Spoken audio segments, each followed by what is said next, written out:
साल 2014 पीएम पद के लिए नरेंद्र मोदी चुनाव लड़ रहे थे। उस चुनाव में नरेंद्र मोदी को जीत दिलाने के लिए एक शख्स पर्दे के पीछे काम कर रहा था। वो कभी कभार जींस टी शर्ट पहने नरेंद्र मोदी के इर्द गिर्द देखा जाता था। आपको जानकर हैरानी होगी कि साल 2011 में ये जींस टी शर्ट वाला शख्स नरेंद्र मोदी के एक फोन कॉल पर स्विट्जरलैंड से इंडिया आ गया और बन गया देश का सबसे बड़ा पॉलिटिकल स्ट्रैटेजिस्ट। लेकिन सवाल है कि आखिर नरेंद्र मोदी ने ऐसा क्या कह दिया कि प्रशांत किशोर अपनी यूएन की नौकरी छोड़कर मोदी के लिए काम करने गुजरात आ गए। नमस्कार, मैं उपेंद्र कुमार। चर्चा में आज बात देश के सबसे बड़े पॉलिटिकल स्ट्रैटेजिस्ट प्रशांत किशोर की।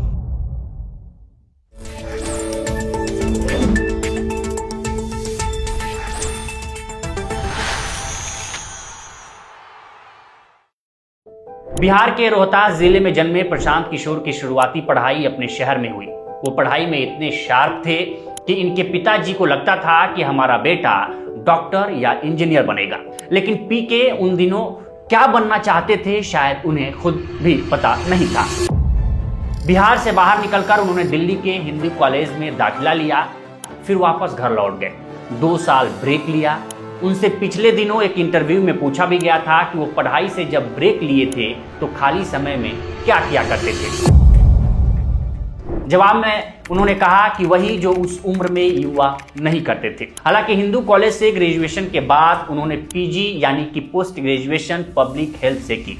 इसमें भी बीच में 1 साल का ब्रेक लिया, यानी ग्रेजुएशन और पीजी के बीच 3 साल का ब्रेक। पढ़ाई के बीच इतना ब्रेक देखकर उनके पेरेंट्स ने तो यही सोचा होगा कि शायद ये लड़का अपना करियर बर्बाद करने पर तुला हुआ है, लेकिन हुआ इसके उलट। पब्लिक हेल्थ में पीजी करने के बाद उन्हें यूनाइटेड नेशंस में एक अच्छी नौकरी मिल गई।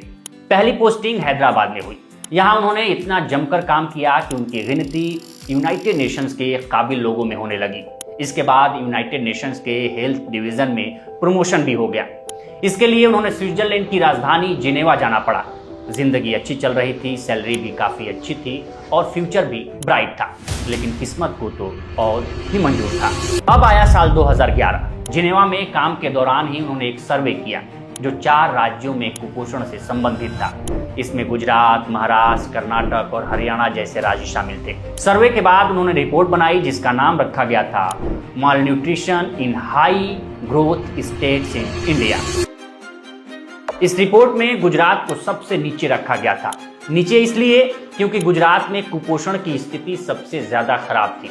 लेकिन ये बात उस वक्त के तत्कालीन गुजरात के मुख्यमंत्री रहे नरेंद्र मोदी को रास नहीं आई और इस रिपोर्ट के कुछ दिनों बाद ही गुजरात के सीएमओ ऑफिस से जिनेवा में नौकरी कर रहे प्रशांत किशोर को फोन जाता है। फोन पर कोई और नहीं, खुद गुजरात के तत्कालीन मुख्यमंत्री नरेंद्र मोदी होते हैं। दोनों के बीच कुछ मिनट की बातचीत होती है और फिर फोन कट हो जाता है। दरअसल नरेंद्र मोदी फोन पर पीके से कहते हैं कि आप यहाँ आइए और हमारे साथ मिलकर काम करिए। शिकायत क्यों कर रहे हैं? इतना सुनने के बाद फोन पर एक खामोशी सी पसर गई। वो तत्कालीन सीएम नरेंद्र मोदी की बातों का जवाब ही नहीं दे पाए। उन्होंने इसके लिए नरेंद्र मोदी से समय मांगा। नरेंद्र मोदी का ये ऑफर बड़ा तो था, लेकिन एक मिडिल क्लास फैमिली के लिए रिस्क भी उतना ही बड़ा था, क्योंकि नेताओं के साथ काम करना किसी बड़े जोखिम से कम नहीं होता है और ये बात प्रशांत किशोर बखूबी समझते थे। काफी सोचने विचारने और पत्नी जाह्नवी दास से सलाह मशविरा करने के बाद पीके ने गुजरात के तत्कालीन मुख्यमंत्री के पास अपना जवाब भिजवाया। जवाब में लिखा कि ठीक है, मैं अपनी नौकरी छोड़कर आपका ऑफिस ज्वाइन कर लूंगा, लेकिन बदले में आप मुझे हायरार्की का हिस्सा नहीं बनाएंगे। मैं आपके साथ सीधे तौर पर काम करूंगा। यहाँ हायरार्की का मतलब है कि प्रशांत किशोर के बॉस सीधे सीएम नरेंद्र मोदी होंगे। प्रशांत किशोर सीधे नरेंद्र मोदी को ही रिपोर्ट करेंगे। प्रशांत किशोर की बात पर नरेंद्र मोदी सहमत हो जाते हैं और साल 2011 में प्रशांत किशोर नरेंद्र मोदी से जुड़ जाते हैं। और यही वो साल था जब गुजरात में विधानसभा के चुनाव की तैयारियां शुरू होने वाली थी और इसी दौरान प्रशांत किशोर नरेंद्र मोदी से डायरेक्ट जुड़ जाते हैं। मोदी के लिए वो भाषण लिखना शुरू करते हैं, उनके लिए नए नए आइडिया बनाते हैं। वो आइडिया हकीकत में भी बदलते चले जाते हैं। जैसे जैसे प्रशांत किशोर ने अपने कामों को हकीकत में बदला, वो टीम नरेंद्र मोदी के सबसे खासम खास में गिने जाने लगे। लेकिन इस समय तक प्रशांत किशोर को कोई नहीं जानता था। वो ना मीडिया में थे और ना लाइमलाइट में। वो पर्दे के पीछे नरेंद्र मोदी के लिए काम कर रहे थे। मीडिया भी शायद उन्हें नोटिस नहीं कर रही थी, क्योंकि प्रोफेशनली उस काम को पीआर बोला जाता है और उस वक्त इंडिया में पीआर की कोई वैल्यू नहीं थी। पीआर का मतलब पब्लिक रिलेशन होता है, यानी जनता से अच्छा रिलेशन बनाना। अगर कोई कंपनी किसी नेता या व्यक्ति के लिए काम करती है, वो जनता के बीच उस व्यक्ति को बेहतर और अच्छा दिखाती है। अगर किसी व्यक्ति या नेता की इमेज खराब हो जाती है, तो यह कंपनी उसकी इमेज को दोबारा जनता के बीच सही ढंग से गढ़ने का काम करती है। अब मुद्दे पर लौटते हैं। साल आता है 2013। प्रशांत किशोर अब तक पॉलिटिकल स्ट्रैटेजिस्ट बनकर धीरे धीरे उभरते हैं, लेकिन इसकी चर्चा सिर्फ टीम मोदी के बीच ही रहती है, क्योंकि साल 2012 का गुजरात विधानसभा चुनाव नरेंद्र मोदी तमाम एंटी इनकम्बेंसी और विरोध के बाद तीसरी बार सत्ता में लौटते हैं और उसके पीछे की रणनीति प्रशांत किशोर ही बनाए रहते हैं।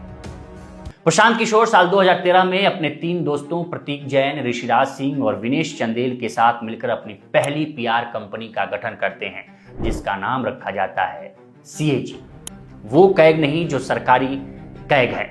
इसका मतलब होता है सिटीजन्स फॉर अकाउंटेबल गवर्नेंस। लेकिन 1 साल बाद इस कंपनी का नाम बदलकर IPAC कर दिया जाता है, और यही वो साल था जो प्रशांत किशोर की जिंदगी को पूरी तरह से बदलने वाला था। शायद खुद प्रशांत किशोर ने भी जिंदगी के इस करवट की कल्पना नहीं की होगी। ये वो साल था जब देश में लोकसभा के चुनाव होने थे, यानी साल 2014।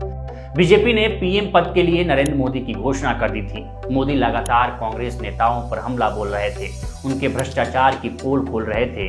कांग्रेस बैकफुट पर थी और नरेंद्र मोदी फ्रंट फुट पर खेल रहे थे।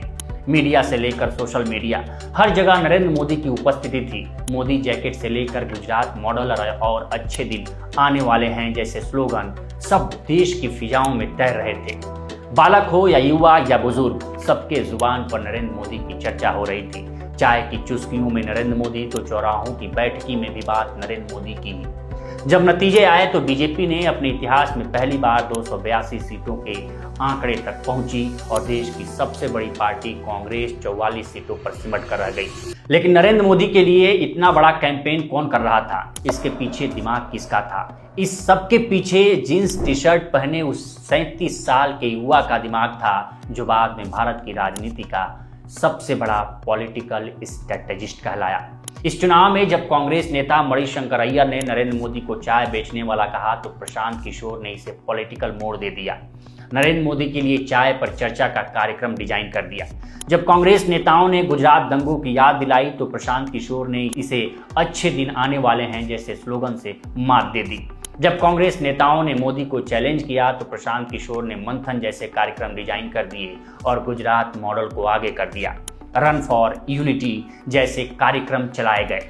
इस कार्यक्रम के तहत देश के हर कोने में गाड़ियां भेजी गईं, जिस पर बड़ी सी स्क्रीन लगी होती थी, जिसमें नरेंद्र मोदी जनता से संवाद कर रहे होते थे। इस चुनाव में प्रशांत किशोर ने जो सबसे बड़ा हथियार बनाया, वो था सोशल मीडिया। निरंजन मुखोपाध्याय अपनी किताब Narendra Modi the man the times में लिखते हैं कि प्रशांत किशोर साल 2014 के चुनावों में सबसे महत्वपूर्ण लोगों में से एक थे। इसके बाद प्रशांत किशोर ने देश के दर्जनों मुख्यमंत्रियों के लिए काम भी किया, जिसमें MP स्टालिन, जगन मोहन रेड्डी, कैप्टन अमरिंदर सिंह, ममता बनर्जी, अरविंद केजरीवाल, उद्धव ठाकरे और खुद बिहार के CM नीतीश कुमार जैसे चेहरे शामिल थे। इसमें प्रशांत किशोर सफल भी हुए, लेकिन प्रशांत किशोर का अब पॉलिटिकल स्ट्रैटेजिस्ट वाले काम से धीरे धीरे मोह भंग हो गया। इसके पीछे 2014 के अंत में मोदी टीम के चहेतों से मोह भंग होना भी बताया जाता है। राजनीतिक गलियारों में एक बात की चर्चा होती है कि प्रशांत किशोर केंद्र में भी मोदी के करीब ही रहना चाहते थे, लेकिन ये अमित शाह को रास नहीं आ रहा था। इसलिए अमित शाह ने प्रशांत किशोर को मोदी से अलग करने की रणनीति बनाई और इसमें वो सफल भी हुए। इसके बाद से ही प्रशांत किशोर पॉलिटिक्स में इन्वॉल्व होने का प्लान बनाने लगे। एक इंटरव्यू के दौरान प्रशांत किशोर ने कहा था कि साल 2014 में जब नीतीश कुमार बिहार में हार की जिम्मेदारी लेते हुए बिहार के मुख्यमंत्री पद का त्याग कर जीतन राम मांझी को बैठा दिया था, तो उसी वक्त वो दिल्ली में प्रशांत किशोर से मुलाकात करने पहुंचे, क्योंकि उस वक्त नीतीश कुमार मोदी के धूल विरोधी हो गए थे।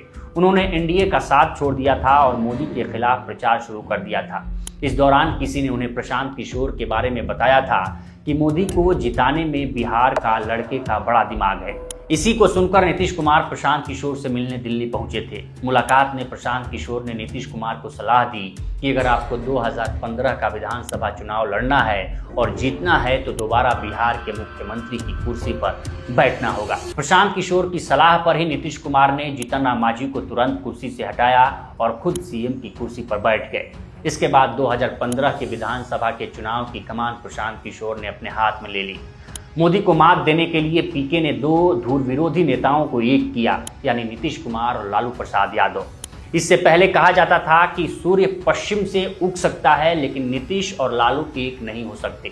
ये पीके की ही रणनीति थी कि 2015 में एक दूसरे के धूल विरोधी एक हो गए। बीजेपी को उम्मीद थी कि मोदी मैजिक के सहारे बिहार में वो पहली बार अपना सीएम बना लेगी, क्योंकि उस वक्त नरेंद्र मोदी की पॉपुलैरिटी हाई पीक पर थी। सबके जुबान पर मोदी मोदी ही था। लेकिन इन सब के बावजूद बीजेपी चुनाव हार जाती है और महागठबंधन की सरकार बनती है। इस चुनाव को जो पीछे से चलाता है उसका नाम भी प्रशांत किशोर ही होता है। यही वो वक्त था जब प्रशांत किशोर नीतीश कुमार के करीबी हो जाते हैं और साल 2018 में प्रशांत किशोर की राजनीति में औपचारिक एंट्री होती है। नीतीश कुमार प्रशांत किशोर को जेडीयू का राष्ट्रीय उपाध्यक्ष बनाते हैं।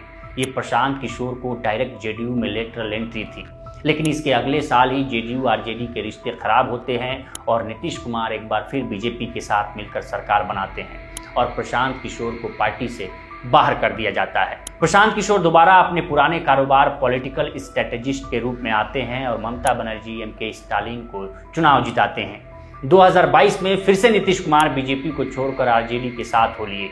इसके बाद से प्रदेश और देश में उनकी पलटू राम की छवि बनी और इसी साल प्रशांत किशोर चुनावी राजनीति में उतरे।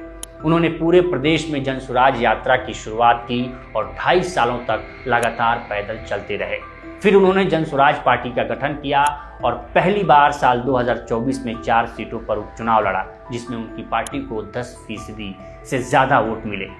अब वो फुल टाइम पॉलिटिशियन बन गए हैं और बिहार विधानसभा 2025 का चुनाव उनकी पार्टी सभी 243 सीटों पर लड़ रही है। ऐसे में ये देखना बड़ा दिलचस्प होगा कि उनका राजनीतिक जीवन आने वाले समय में कैसा रहने वाला है। तो चर्चा के इस कार्यक्रम में आज बात प्रशांत किशोर की हुई। आज बात इतना ही। इस पर आपकी क्या राय है हमें कमेंट कर सेक्शन में ज़रूर बताएं। बाकी देश दुनिया की तमाम खबरों के लिए बने रहें लोकमत हिंदी के साथ। नमस्कार।